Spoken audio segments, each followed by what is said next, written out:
The 9 most important players for the Minnesota Gophers in 2024 when it comes to football and quarterback is not number 1. Hey, You are Locked On Golden Gophers. No matter what we're going to do here, we're just going to keep rowing. Your daily podcast on the Minnesota Golden Gophers. However it turns out, we're just going to keep rowing. Part of the Locked On Podcast Network. Your team every day. We're just going to keep rowing, and keep rowing.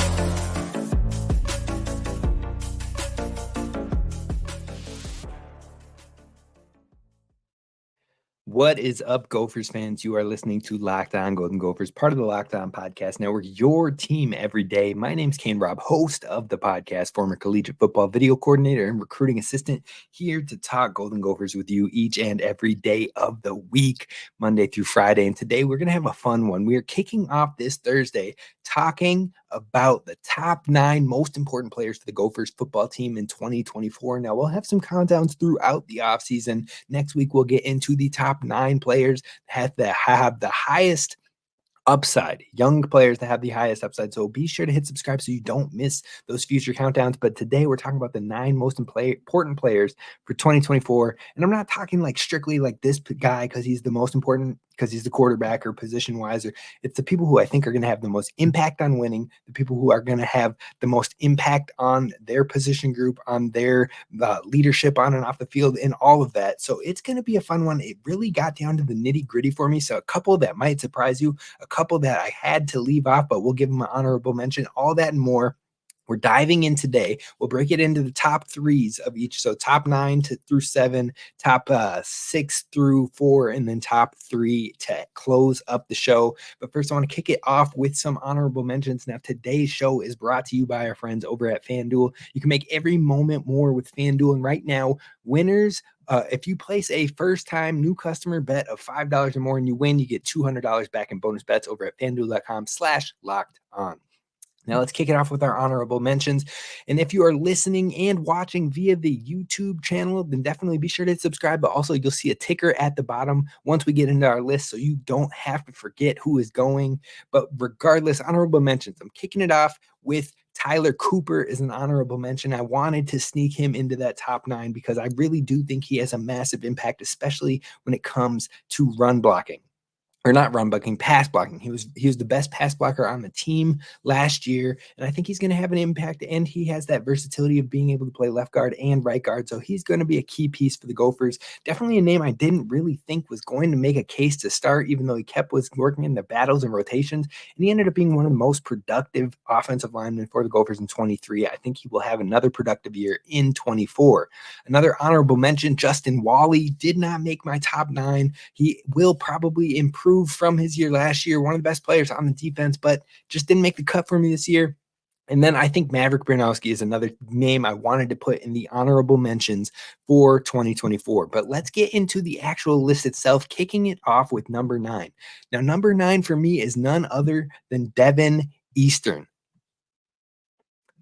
Devin Eastern, that's right. The defensive lineman on the interior comes in at number 9 for the most important players for me in 2024. Now, it comes from the positional scarcity, but it also comes from the upside. Now, in 2023, we got just a taste, just a sample, a nibble of what Devin Eastern can do in a full year. And I think 2024 is where we see him go berserk. I'm talking go crazy and make the Big Ten put him on notice for the type of problem he can be for opposing quarterbacks. Now, he started 13 games last year, 28 tackles, 1 tackle for loss, 1 pass breakup.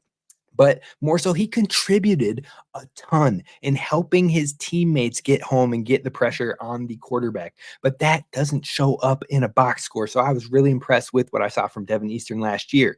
Now, the interior pressure, the interior push, and the interior defensive line is my biggest concern for this Gophers roster thus far going into spring. And I think that they're definitely going to need some additions in that room. But right now, Devin Eastern definitely leads the way for a team who desperately will need that push in that front from him. So I think he's going to play a massive role for the Gophers. I'm expecting some sacks for Devin Eastern this year. And even while continuing to contribute pushing the quarterback outward and getting his edge guys those sacks home. So coming in at number 8, right after Devin Eastern, is none other than Ariante Ursery, the left tackle for the Gophers. He protects his quarterback's blind side, but also I needed to get an offensive lineman in this top 9 because the Gophers, Minnesota movers, are definitely a big pertinent part of this offense and the successes that they have. Now, initially, I thought it was going to be Tyler Cooper. I'm not going to lie to you, but the impact that Ursery made on the season last year was impressive.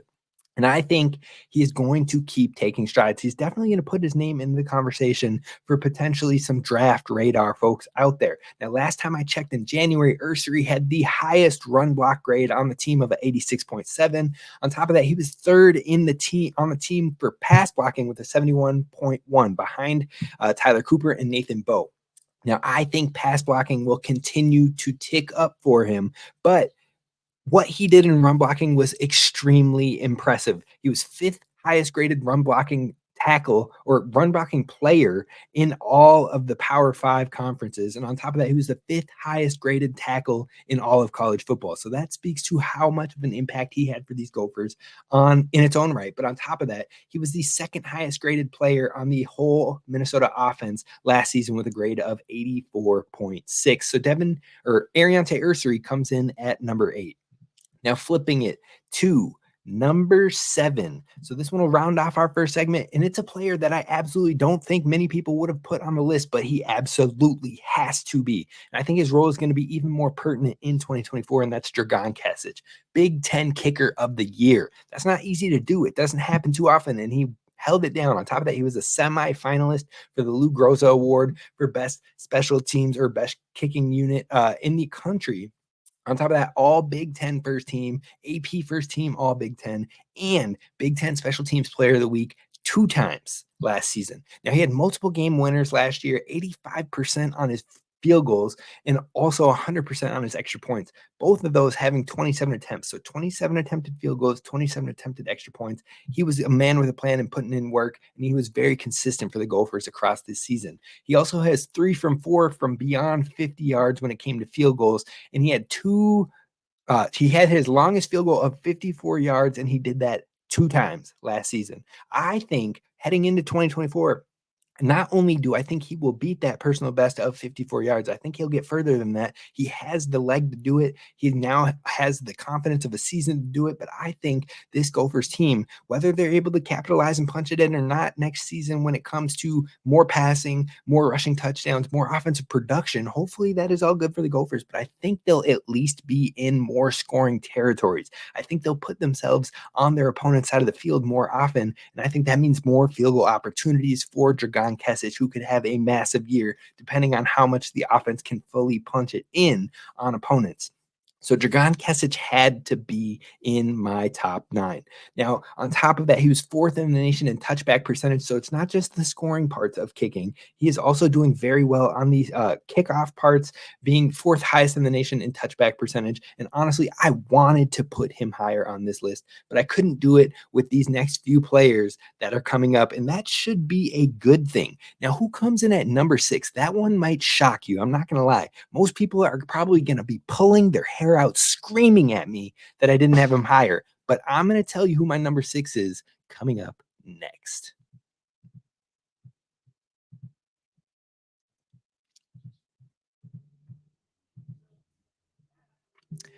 First, I got to talk to you about our friends over at FanDuel, because right now it is time for Super Bowl week and you want to get it kicked off right with FanDuel, America's #1 sportsbook. And Super Bowl 58 is approaching really quickly, which means you can go over and bet on your Super Bowl winner, plain and simple. But you also can take a stab at other things like which players will score a touchdown, how many points will be scored, what will be the coin toss, the Gatorade colors sometimes on there, and so much more. I'm sure there is a Taylor Swift bet out there for you as well, if that is your bread and butter. But if you're like me, the Super Bowl is all about getting the best seat on the couch, getting good company, getting the good grub. I love buffalo chicken dip, and that's my jam. I cannot wait for it. But once I get that all comfy, cozy, ready to go, I'm definitely going to have to drop a ticket for a couple of super bets. And new customers right now can get a massive, awesome offer from America's #1 sportsbook in FanDuel. You'll get $200 in bonus bets if your first bet of $5 or more wins. So go out there and check out the Gophers games this week for basketball. Go check out any NHL, NBA games that you're like, I know this team is going to win. I'm going to put $5 down, get that dub, and then you get $200 in bonus bets. So that way you can take a stab at all of the options when it comes to Super Bowl Sunday. So go to FanDuel.com/lockedon. Again, that's FanDuel.com/lockedon to take advantage today. FanDuel, make every moment more with FanDuel, America's #1 sportsbook.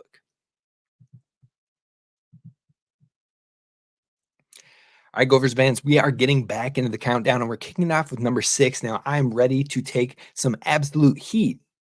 And actually, I think I mixed it up a little bit. Number 5 is probably the one where you go wild, but still, I think this number 6 is going to shock some folks. And that comes in with number 6, Jack Henderson, first team All Southland player in the FCS prior to coming to the Gophers. Also an honorable mention in the All Southland, the third team All Southland. He played so well at the FCS level. Now, when it came to the FBS level and the Power 5 level at that, people had questions. People were like, was he going to be able to do it? Is he going to be able to carry it over? Or will he just be depth? Will he just be all right?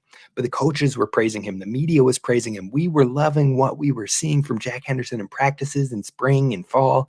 And it came to fruition in the season. He stood out. He took on the charge. He got comfortable at that Power 5 level, and he led the team in tackles with 59 tackles on the season. Now, that was in part due to some injuries being on other positions as well, but he held his own. He definitely was productive. He saw a ton of snaps. He graded well across PFF, and the biggest questions were how he would adjust to Big Ten, and he did that and then some. Now, he played in 13 games, started 7, and he was a key nickel for the Gophers. He played in that nickel linebacker, nickel slot corner position, filled the role of Flip Dixon, and honestly, he was probably a little bit more efficient and maybe had better grading and production metrics than what we saw from Flip Dixon. But nonetheless, he did very well for the Gophers. On top of that, he had 5 tackles for loss, 1 sack, 2 interceptions.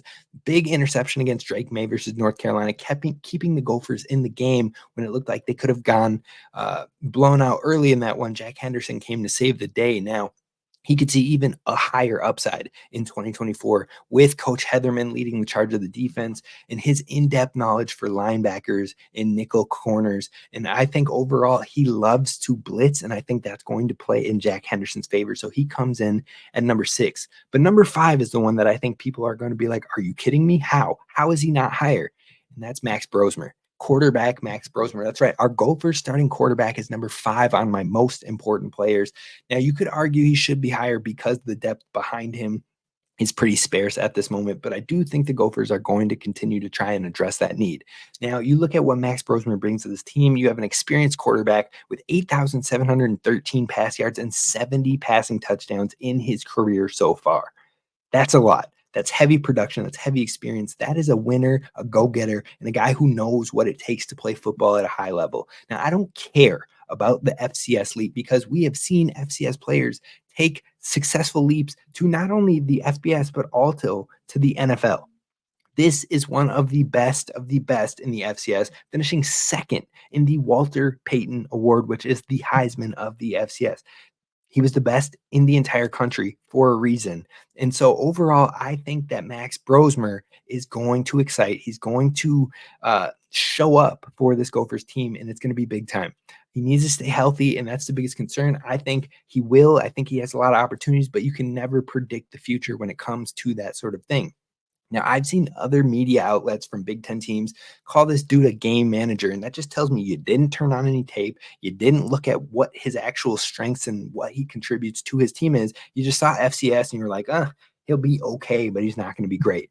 But that's not a guarantee. In fact, I have a lot of hopes. I have a lot of excitement. I have a lot of faith that Max Brosmer is going to be a good quarterback in 2024. I think he's going to be a top 10 quarterback in the Big Ten. And I'm not saying that because he's on the Gophers. I'm saying that because of the experience and the attributes that he brings. I think he's going to do better than a guy coming fresh out of high school like Dylan Raiola. Number 1 guy in the country. I get it, but it's still going to take some adjustment. I think he's going to do better than Ethan Garbers and a Miller Moss. And I get, because they're California schools and everybody knows UCLA and USC, that they're going to be higher on some folks' lists. But I don't think they have proven as much or enough to put them easily in front of a Max Brosmer or even in front of a Tyler Van Dyke, who I'm not even a bigger fan of. So I think overall, I have a pretty strong belief he'll finish in the top 10 of the 18 Big Ten teams. Honestly, more so by the QB coaches that he works with and trains with over the course of his career since he was in like the 8th grade. Guys who work with NFL level quarterbacks all the time see him up against those type of quarterbacks, see how he processes with those quarterbacks, and they think he's got the stuff to be an NFL quarterback. So I think he can make a case and make a strong showing for himself in this upcoming season. On top of that, a big strengths of his game I think will fit the Gopher system, plus the production that he has and the way he can make adjustments at the line. To me, I think it's like taking the best worlds of Tanner Morgan and his best aspects, and then the best parts of the game from Ethan Kalikmanis with the athleticism and being able to throw off platform if needed and whatnot. You merge those together a little bit, and I think that's the game that you're starting to get with Max Brosner.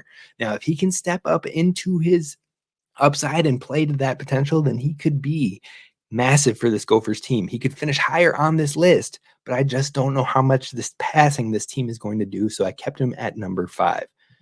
Now, coming in at number 4 for me is none other than Cody Lindenberg. Now, Cody Lindenberg could be a top 3 player for the Gophers, but it always comes down to health. He played in 4 games last year. He missed 9 games last year, but he had 31 tackles in those 4 games. Now, he has the upside to easily, and I literally mean that verbatim, easily get 100 plus tackles in a fully healthy season. Now in 2023 or 2022, he had a fully healthy season. He had 71 tackles that season. He is second on the team in tackles, but he only started in 6 games. Last year was the year where we thought we were going to see Cody Lindenberg blow up, and I think because of the injuries, it was unfortunate we couldn't see that, but I think 2024 could be that year. And Coach Fleck has often said multiple times that Cody Lindenberg could be the most talented linebacker that he has ever coached in his time coaching. And I don't think he's just saying that because he's the next guy up in the linebacker room, because you've seen Maverick Baranowski show out. You've seen Mariano Sori-Marian and the level of respect Coach Fleck had him for him. I think he is being genuine that Cody Lindenberg is that talented in his eyes. So we need a healthy season from him. And if we get that, I think he's going to be a top 4, top 3 player for this defense. And the defense is going to be pertinent for the Gophers' success in the new Big Ten, which means we need our best defender in Cody Lindenberg on the field at all times and healthy all season. If Cody is able to remain healthy, he would truly give us one of the best Gophers linebacker seasons and massively boost his draft stock in 2024. So I've got high hopes for him, and he comes in at number 4 for me. So who rounds out the top 3? I think you might be surprised by one of them, but they shouldn't be too shocking. But the order might throw you off. We're going to get into the top 3 coming up next.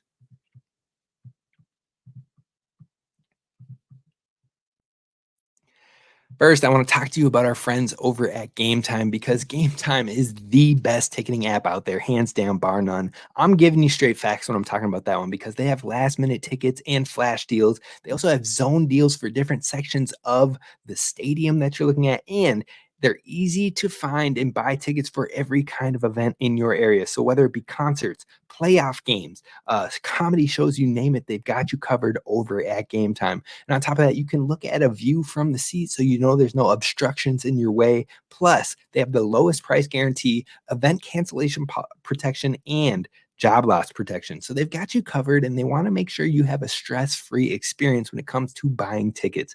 And Gametime is the only ticketing app to give you complete peace of mind with your purchase, because you have the see the seat view before you buy. On top of that, you have all in prices that show your total upfront, so you know what you're getting and you're getting a great deal.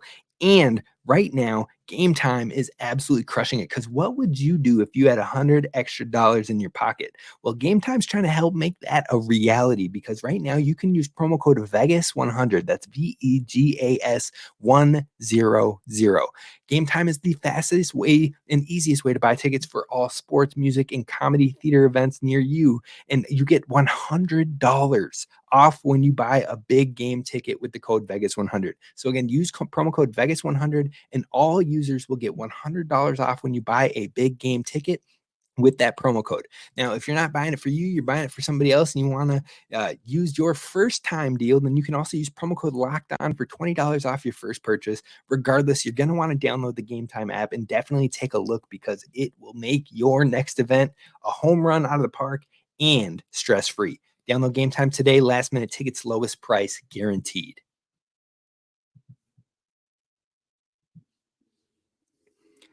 All right, folks, I think I left the banner going on there on the bottom, so hopefully that didn't mess anybody up. Hopefully I didn't miss anything up, but we're going to get into the top three here. And I'm kicking it off right away with our boy Ja Joyner coming in at number 3. Now, 2021 redshirt freshman season, played 4 games, had his first tackle and his first sack in the final game of the year, the bowl game versus West Virginia. You know, you saw the upside, you saw the potential in that one game, but it was like, I don't know, anything could happen. It was just one moment, one shot, one opportunity. But he made the most of it coming into 2022, where he played in all 13 games, 15 tackles, 2.5 tackles for loss, 1.5 sacks, and he had a pressure rate that was top 10 in the Big Ten. So I think you looked at that and you're like, oh, now I see. He's got some potential. He could be cooking. He could be one of the great ones here in Minnesota. But he just couldn't complete the sacks and the pressures, and that was the issue. You could see the upside and the possibility, but you wanted to see him get home more often. Turn the page to 2023, new defensive line coach Winston DeLa-Tibadier, and the two of them clicked off, made magic on the field, and it definitely brought out the raw talent that Ja Joyner had, and fine-tuning the finer details to help him get home. He got home so much that he got 7.5 sacks on the season, 2 forced fumbles, 18 tackles, and he had one of the best pass rush win rates in the entire country. I believe he was top 3, top 4 in the entire country when it came to pass rush win rate. Now, that is year 1 with Coach Debo. So what will year 2 look like when those two are working together? I think he can get even better, and he can be an all Big Ten type player that can put his name into the draft conversation with year 2 of Coach Debo. And I think he will get into that territory. So he'll definitely be a name to watch, and one of the most important players to create pressure for this defense that is going to want to blitz a lot with Coach Heatherman at the defensive coordinator position. Now we're flipping in the top 2, and number 2 is none other than your boy Daniel Jackson. Now, you've heard me tout Daniel Jackson all last offseason. I felt great about that call heading into the season, got the pat on the back for the whole season, and he even outdid my expectations. I thought he would lead the team in yards and receptions and touchdowns, and he did just that. But he also was a top 3 receiver in the entire Big Ten conference, and that was something I did not have on my bingo card. Now, he was all Big Ten second team, AP second team, all Big Ten, led the team in receiving yards and receiving touchdowns for back-to-back years now. Plus, he led the team in receptions last year, second on the team in receptions the year prior. He was a top 3 or 4 wide receiver in the entire conference on a team that was bottom 12 in the entire country in pass attempts and bottom 8 in the entire country in pass yards. Now, I know I just did a whole show on Daniel Jackson and the excitement I have for him, but the excitement is high, and I had to get him in here on this list, and he came in at number 2, and rightfully so. But that leaves number 1 for us, and I don't think there's any surprise who that's going to be. It is none other than the superstar running back himself, Darius Taylor. Now, he's the heart and soul and the RB1 of this offense and this run-first team through and through. This is Darius Taylor's team. He showed flashes throughout his true freshman season, and he showed that he can be the best running back in the entire Big Ten Conference. That's not a stretch. In fact, I think he will easily put himself into that category with a healthy season, and he is one of the best running backs in the entire country. Now, his pace and his play had him paced towards 2,000 all-purpose yards last season prior to the injuries. On top of that, his vision, the way he falls forward, the way he keeps trucking through, the way he turns broken plays into positive yardage, it gives examples and little flashes of the Gopher greats that we have seen years past. But he also can force missed tackles, which is massive. He was an all Big Ten honorable mention as a freshman that only played in 6 games. I don't know if I've ever heard of something like that before, but that's how special he showed himself to be, on top of being the Quick Lane Bowl MVP with over 200 rushing yards. Big Ten Freshman of the Week 3 times. Oh, yeah, and he played in 6 regular season games. So you can do the math there. 50% of the time that he was on the field, he was a Big Ten Freshman of the Week, and he led all of college football in rushing yards per game. This kid is special, 133 rush yards per game, and it's just getting started. That was true freshman season. This man could seriously rewrite the record books for the Golden Gophers, depending on how long he stays here in Minnesota and how healthy he can remain. In all honesty, 2024 should be even better for a guy like Darius Taylor because he has a feel for the game now. He understands what it takes. Before, he was coming from high school and not knowing what that live game speed of Big Ten football felt like. And yet we still saw an absolutely productive monster on the field. Now he knows what it takes. He knows what it's like. He knows what he has to do to get better. And that is a scary thought because the game can slow down for him. And he's going to get stronger over this offseason, stronger over the spring, stronger over the summer. And he's going to work himself to hopefully be the best and healthy and available and pliable that he can be coming up in 2024. And if that happens, he knowing what it takes, Darius Taylor is going to be a problem and potentially one of the best, if not the best running back in the country. You heard it here first, back in February of 2024. But that's going to do it for us on today's show. I hope you appreciated it. We're going to talk a little more hoops tomorrow, and I will see you then. Until then, be sure to hit subscribe, hit like so others can find the video, follow wherever you get your podcast, leave a 5-star review so hopefully others can find it and we can keep building this community. I appreciate all the comments that you leave over on YouTube from time to time. And that's going to do it for us. I'll see you tomorrow. Row the boat, Sky Ma, go Gophers, and all that stuff. Oh, yeah. And don't forget to subscribe.